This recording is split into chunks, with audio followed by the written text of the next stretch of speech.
Dia pukul juga sama batang besi. Blak, nggak malu-malu Abu Nawas, bukan nggak malu-malu, nggak takut-takut dipukul. Kan dia udah megang izin dari raja. Tertulis.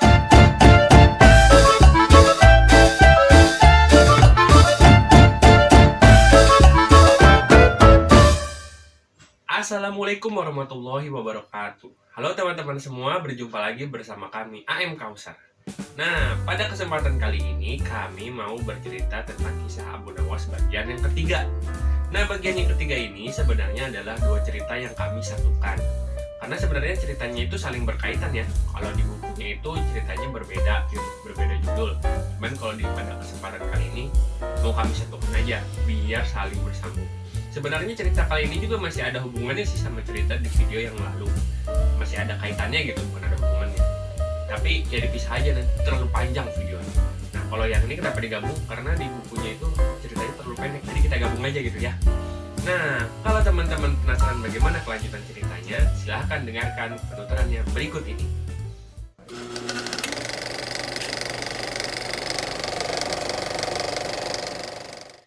Nah, jadi begini ceritanya teman-teman. Pada suatu hari, Abu Nawas itu tertunduk sedih mendengarkan penuturan dari istrinya. Jadi ketika Abu Nawas sedang pergi itu, datang para pekerja dari kerajaan ke rumahnya Abu Nawas. Mereka datang dengan membawa titah baginda bahwa mereka harus membongkar dan menggali rumahnya Abu Nawas. Karena dipercaya bahwa di rumahnya Abu Nawas tersebut terdapat emas dan permata yang tidak ternilai harganya. Nah, alasannya adalah karena baginda mendapatkan bermimpi, berarti dapat wangsit ya, bahwa di rumahnya Abu Nawas itu terdapat emas dan permata yang tidak ternilai harganya. Nah, makanya itu pekerja pada datang tuh, disuruh baginda, digali lah rumahnya Abu Nawas itu. Banyak lubang lah, dihancurin dah tuh tamannya, lantai rumahnya. Kan lantai zaman dulu mah tanah ya, bukan kayak sekarang keramik, jadi gampang itu menggali. Nah, setelah sekian lama mereka menggali gitu kan, gak ketemu tuh emas dan permatanya. Pulang mereka ke kerajaan untuk melapor. Nah, yang jadi masalah buat Abu Nawas di sini adalah baginda raja itu nggak minta maaf ke Abu Nawas, udah ngerusak rumahnya, bikin gali-galian gitu. Udah mah nggak minta maaf, nggak ngasih ganti rugi juga. Ya kan kesel yang ada ya. Habis itu dendam. Nah, dendam nih jadinya Abu Nawas sama si baginda raja. Nah, setelah dendam ini, Abu Nawas duduk nih di tengah rumahnya, berpikir, memeras otak, bagaimana nih ya caranya membalas perbuatan si baginda raja. Ya kan dia pengen balas lah, rumah gue dirusakin, rumah saya dirusak gitu ya. Udah nggak minta maaf, habis itu nggak kasih ganti rugi lagi. Gimana nih caranya nih ngebalas perbuatan raja? Meres otak kayak dia, duduk menung dari sore menjelang malam. Habis itu istrinya kan nyiapin makan ya buat Abu Nawas. Nggak disentuh juga, orang nggak nafsu makan. Masih mikir gimana caranya ngebalas perbuatan raja gitu. Terus sampai menjelang malam kan, tadi kan udah mau masuk malam, terus sampai malam kan udah gelap gitu di luar, masih nggak ketemu juga. Nah, akhirnya besok paginya Abu Nawas tuh ngeliat tuh makanan yang kemarin dihidangkan sama istrinya itu dihinggepin lalat, banyak lalatnya.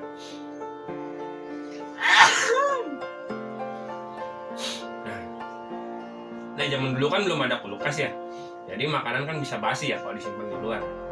Nah, makanya tuh makanan yang kemarin dihidangin sama istrinya Abu Nawas tuh dilalerin tuh banyak. Nah, ngeliat kejadian itu Abu Nawas tuh tertawa riang. Terus dia memanggil istrinya, "Istriku, kemarilah," kata Abu Nawas. "Ada apa?" kata istrinya kan. "Tolong ambilkan aku kain dan sebatang besi," katanya Abu Nawas. "Untuk apa?" kata istrinya keheranan. "Sudah, tolong ambilkan saja. Aku mau membalas perbuatan raja," kata Abu Nawas kepada istrinya. Ya sudah, istrinya membawakan aja tuh kain sama si batang besi itu. Nah, kemudian Abu Nawas ngebawa dah tuh makanan yang tadi dilalerin, yang sudah ditutupi kain dan sebatang besi tersebut ke istana ya, untuk menghadap baginda. Nah, setibanya di istana, Abu Nawas itu langsung menghadap raja dan membungkuk seraya berkata, "Ampun tuanku Baginda Raja," katanya Abu Nawas.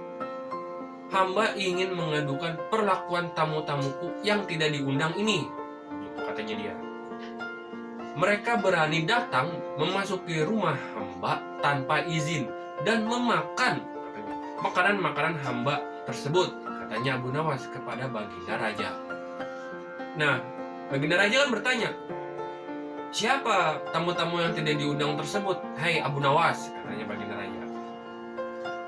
Kemudian Abu Nawas membuka tuh si kain yang tadi dipakai untuk nutupin makanan yang udah basi itu, yang dilaleri. Dibuka tuh, sep. Nah, "Ini dah tuanku, tamu-tamu yang tidak diundang tersebut. Lalat-lalat ini," katanya Abu Nawas. Kemudian Abu Nawas bilang, "Kepada siapa lagi Baginda Raja? Kalau bukan tuanku Baginda Raja, junjunganku, aku ingin mengadukan ketidakadilan ini," katanya Abu Nawas begitu. Terus Baginda Raja berkata, "Lalu keadilan seperti apakah yang kau inginkan dariku?" katanya Baginda Raja. Nah, terus Abu Nawas ngomong lagi nih, udah kepancing nih Baginda Raja, mungkin dalam hatinya dia ya. Nah, si Abu Nawas ngomong nih, "Begini tuanku, aku hanya ingin izin tertulis dari Baginda bahwa kalau aku bisa dengan leluasa menghukum si lalat-lalat tersebut," katanya Abu Nawas.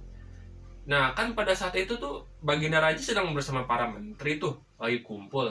Kan gak enak juga ya kalau nolak Abu Nawas lagi pada kumpul gitu. Nah, jadi terpaksalah Baginda bikin izin tertulis untuk Abu Nawas bahwa dia boleh dengan leluasa menghukum si lalat-lalat tersebut. Katanya si Abu Nawas, katanya Baginda. Katanya Baginda. Jadi dia bikin tuh suratnya tuh, kalau dia dengan leluasa boleh menghukum lalat-lalat tersebut. Nah, udah jadi tuh suratnya, distempel lah pakai kerajaan gitu ya, kalau zaman dulu gitu ya, bikin surat distempel pakai stempel kerajaan, dikasih lah ke Abu Nawas. Nah, udah dipegang tuh suratnya tuh. Nah, si lalat-lalatnya itu sama Abu Nawas diusir tuh dari makanannya. Ya kan terbang kemana-mana ya si lalat-lalatnya. Nah, begitu terbang kemana-mana, dia gebukin tuh lalatnya.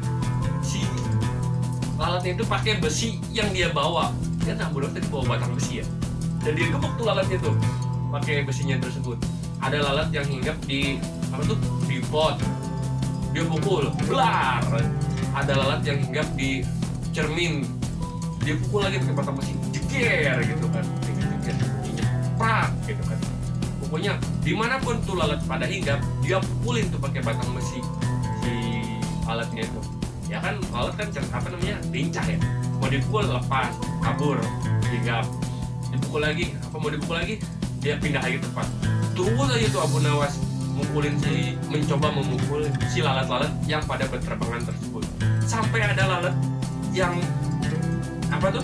yang nempel di tempayannya raja, tempat makan piring raja lah gitu. Dia pukul juga sama batang besi, plak. Nggak malu-malu Abu Nawas, bukan nggak malu-malu, nggak takut dipukul, kan dia udah megang izin dari raja, tertulis lagi kalau dia boleh menghukumi lalat itu dengan leluasa kayak gitu. Ya nggak ada yang berani melawan lah, kan sudah ada izin. Pokoknya dia pukul dengan sepuas-puasnya di semua tempat, sampai semua barang yang ada di kerajaan tersebut rusak dan hancur. Sebagian lah, nggak semuanya. Sebagian barang dan perhiasan yang ada di kerajaan tersebut rusak dan hancur. Nah, setelah puas tersebut, Abu Nawas pulang tuh ke rumahnya setelah menghancurkan semua barang-barangnya milik kerajaan tersebut. Nah, udah gitu Baginda nggak bisa berbuat apa-apa kan setelah Abu Nawas ngancurin separuh istana tersebut. Sadarlah dia bahwa dia sudah melakukan suatu perbuatan yang keliru dan semena-mena terhadap Abu Nawas dan keluarganya. Malu tuh dia, karena dia kan sudah berbuat hal yang istilahnya gak masuk akal ya kan. Dia menggali rumah orang hanya berdasarkan mimpi, itu kan gak masuk akal kayak gitu. Kalau survei geologi, geofisika, geokimia gitu kan, itu aja butuh waktu lama kayak gitu kan, survei eksplorasi. Nah, ini mimpi udah dapat wangsit suruh gali orang, yang pakai ilmu aja belum tentu dapat lah, apalagi ini yang cuma mimpi doang kayak gitu kan. Nah, udah gitu dia menanggung malu lagi kan, karena Abu Nawas melakukannya itu di hadapan para menterinya. Ya sudahlah, dia sadar nih, Abu Nawas yang lucu tersebut ternyata bisa juga menjadi ganas gitu kalau kita berbuat tidak sempurna terhadap si Abu Nawas tersebut. Nah, Abu Nawas nih dengan perasaan hati yang lega pulanglah ke rumahnya. Habis itu dia pasti berpikir istrinya sedang menunggu dia di rumahnya untuk mendengar cerita yang sudah dia lakukan terhadap baginda. Begitu. Nah, apakah ceritanya berhenti sampai di sini teman-teman? Enggak, masih berlanjut.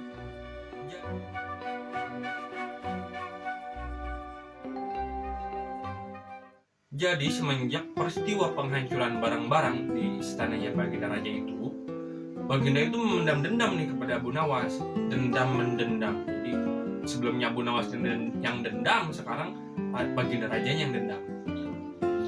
Jadi Baginda Raja berpikir, bagaimana nih caranya membalas perbuatan Abu Nawas?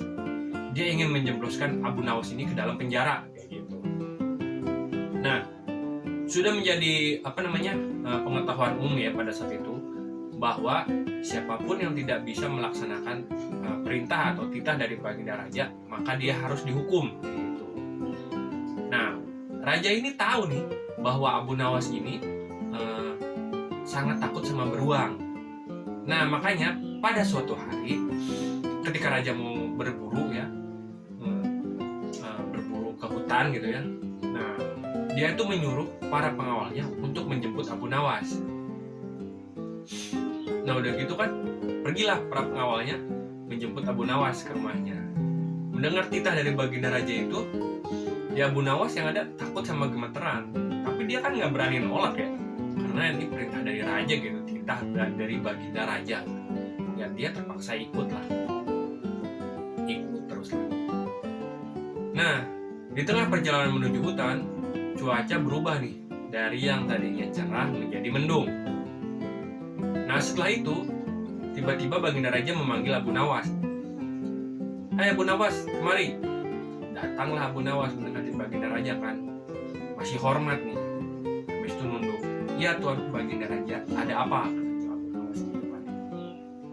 Nah, tahukah engkau kenapa aku panggil kamu kemari? Katanya Baginda Raja. Tidak Tuan Baginda, katanya Abu Nawas. Nah, seperti yang kamu lihat sekarang, katanya Baginda Raja, hari sudah mendung dan mau mulai hujan. Sekarang kita akan santap siang di tempat peristirahatanku. Nah, gitu. Nah, aku dan para pengawalku memakai kuda yang cepat dan kamu memakai kuda yang lamban, katanya Baginda Raja. Gitu. Nah, aku ingin kita bertemu di tempat peristirahatanku untuk santap siang.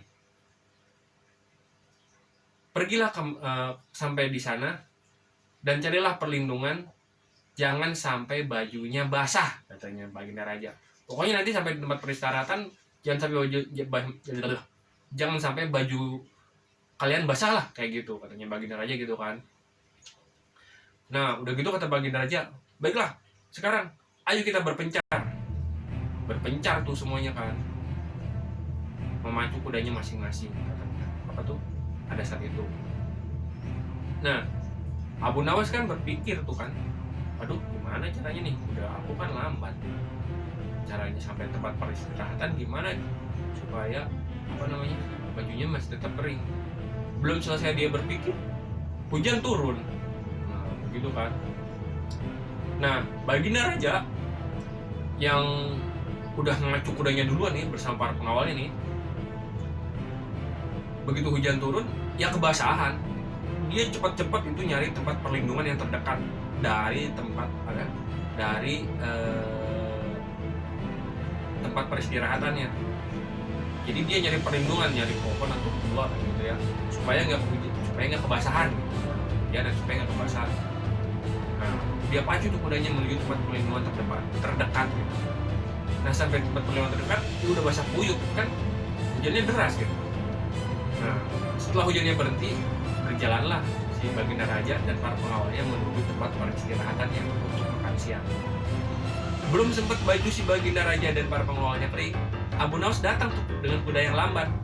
Kuculuk, kuculuk, kuculuk, kuculuk gitu kan. Tapi bajunya itu kering, nggak basah sama sekali. Nah, Baginda Raja sama pengawal kan terperangah gitu, keheranan. Kok bisa ya kudanya paling lambat, tapi dia nggak kebasahan gitu, kering gitu bajunya itu, nggak ada nggak basah sama sekali. Sedangkan kita nih kuda cepat aja bajunya basah kuyup gitu, sampai sekarang masih belum kering gitu kan. Bingung kan mereka. Nah hari berikutnya, di hari yang kedua gitu, tukeran nih, idenya si Raja sama nih. Hei Abu Nawas, sekarang kudanya kita tukar. Kau memakai kuda yang paling cepat, dan aku memakai kuda yang lambat, dan aku dan pengawalku menggunakan kuda yang lambat. Ya udah, pergi lagi berburu.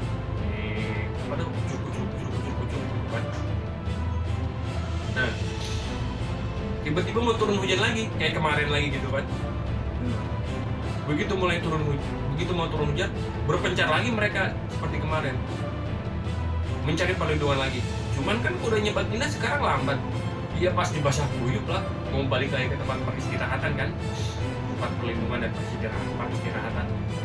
Basah kuyup, wah jibruk kan, pokoknya basah kuyup lah kayak gitulah. Nah udah hujan reda, pergilah mereka ke tempat peristirahatan kan untuk makan siang. Nah sampai ternyata di tempat peristirahatan itu Abu Nawas itu udah nyantai aja di situ, udah nunggu mereka gitu dengan pakaiannya yang kering tanpa kebasahan sedikit.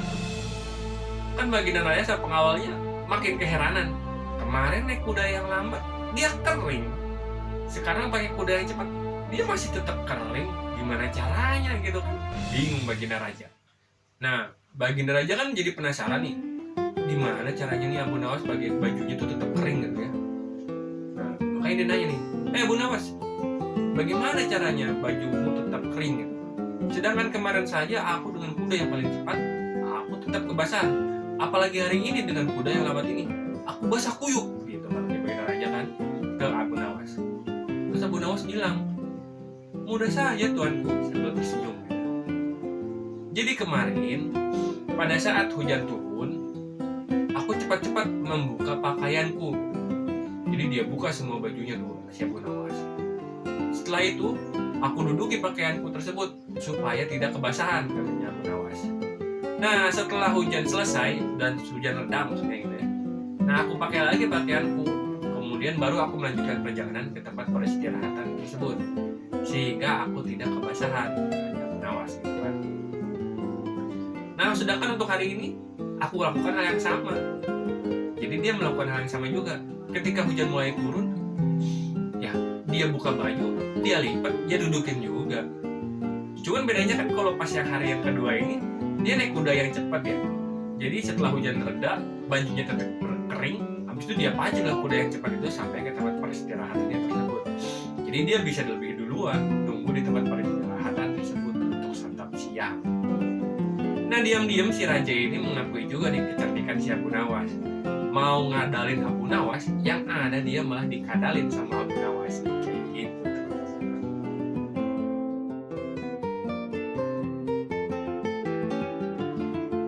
Nah bagaimana teman-teman kisah Abu Nawas tadi? Cukup inspiratif kan? Semoga teman-teman bisa mengambil kecerdikan dari Abu Nawas. Cuman jangan cerdik yang nakalnya gitu ya. Ambil yang baiknya aja. Kan kalau katanya orang Sunda mah, candak nu saena ampihkeun nu awonna. Kalau kata Islam mah, ambil yang bagus, buang yang buruknya. Gitu teman-teman. Jadi kalau ada yang jelek-jelek dari yang tadi saya ceritain gitu, jangan diambil, buang aja. Difilter gitu, disaring. Kayak kalau mau bikin kue, kita suka nyaring dulu kan tepungnya supaya yang gerindil-gerindilnya, yang kasar-kasarnya nggak kecampur nanti gitu. Oke? Nah semoga cerita kali ini atau kisah kali ini bisa membawa manfaat untuk teman-teman semua. Semoga kisahnya ini bisa menjadi inspirasi, juga menambah cerita buat teman-teman ke depan. Buat ke depannya sih. Jadi siapa tahu nanti teman-teman punya anak habis itu dengan cerita ini, itu ceritain ke anaknya kayak gitu. Bisa bisa ngambil intisari dari cerita tersebut. Oke? Nah, cukup sampai di sini ya video kali ini. Sampai berjumpa lagi di video berikutnya. Wassalamualaikum warahmatullahi wabarakatuh.